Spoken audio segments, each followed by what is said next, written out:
রাজহাঁসের জলকেলি চোখে প্রশান্তি আনলেও হৃদয়ে এখন তা অশান্তির কারণ। জলে হাঁসের সাঁতার কাটার এই দৃশ্য কোনো জলাশয়ে নয়, এটি কৃষকের ফসলের ক্ষেত। জলাবদ্ধতার কারণে চাষের জমি এখন রূপ নিয়েছে জলাশয়ে। যে জমির আল থেকে গবাদি পশুর জন্য ঘাস কেটে আনতেন অসীম বিশ্বাস, এখন সেই ফসলের ক্ষেত থেকে তিনি কাটছেন কচুরিপানা।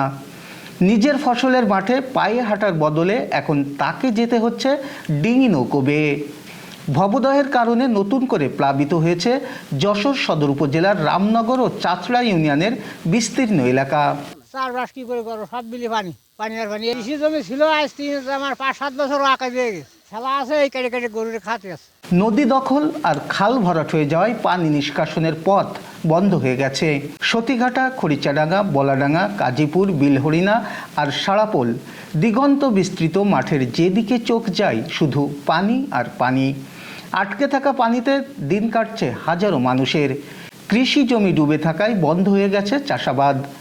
জলে ডুবে থাকা সেই জমির পাশেই বসে দিন কাটে খড়িচাডাঙ্গা গ্রামের কৃষক মিজানুর রহমানের। চাষাবাদ না থাকায় কর্মহীন তিনি। এখানে 3টা গরু নিয়ে বসে আছে। প্রথম এই খাল সার্ভিসিং না করলে আপনার পানি ছাড়বে না। আমাদের ফসলাদি হয় না ভাই, বড় কষ্ট হয়, বাচ্চা কাচ্চার খাওয়ার কষ্ট হয়। ফসলাদি যদি না করতে পারি তাহলে বাচ্চাদের খাওয়াবো কি করে? মিজানুর রহমানের মতো দশা গ্রামের অন্যদেরও।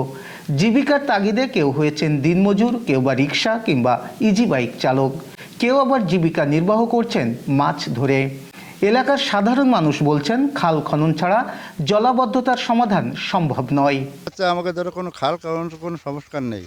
এই দুটো খাল যদি দেখা যাচ্ছে বরাদ্দ যদি আমাকে যদি সংস্কার থাকতো তাহলে আমাকে বিলি পানি দাঁড়াতো না।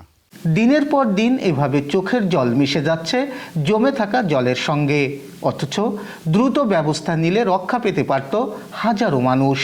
স্থানীয়রা বলছেন অবিলম্বে খাল খনন ও পানি নিষ্কাশনের উদ্যোগ না নিলে রামনগর ও চাচড়ার এই জলাবদ্ধতা স্থায়ী দুর্ভোগে রূপ নেবে। ভূমিরোধে আমাদের কৃষকরা সেটা ধ্বংস হয়ে গেছে এবং অর্থনৈতিকভাবে আমাদের কৃষকের এখন কোনো কাজ নেই। খালটা সংস্কার করে দুই পাশে যদি ভালো করে বাঁধিয়ে দেওয়া হয় এই অঞ্চলটা অবশ্যই ভাসিয়ে যাবে না। আমাকে বিলি কোনো জায়গায় দাম চাইলেই চারিপাশে জলে আমাকে টুবু টুবু আমরা নামতে পারতেছি না। বিলি কোনো ফসল নেই, আমরা কি করে বাঁচি? অনেকগুলো ঘের আছে, ঘেরের মাছ তোলাই গেছে। আপনারা জানেন আমাদের তুরাগুলদার পাড়া, এই যে বলডাঙ্গা, শ্রীকণ্ঠন, মোবারককাটি, কামালপুরের এক অংশ, এই বিল হরিণা যদি ধান না হয় এরা না খেয়ে থাকে। সরকারের কাছে উদাত্ত আহ্বান জানাবো, আপনি এই বিল হরিণাকে বাঁচান। এই বিল হরিণা একটা পুরনো ঐতিহ্য, আমাদের এলাকার অহংকার। এই বিল হরিণাকে বাঁচাতে হলে মুক্তেশ্বরী নদীটাকে পূর্ণাঙ্গভাবে খনন করতে হবে। হালকা পানি হলেও বিলে পানি জমে থাকে। জলাবদ্ধতার কারণে অনেক কৃষক, স্বাভাবিক লোকজন তারা অনেক কষ্টে ভোগান্তিতে পড়ে।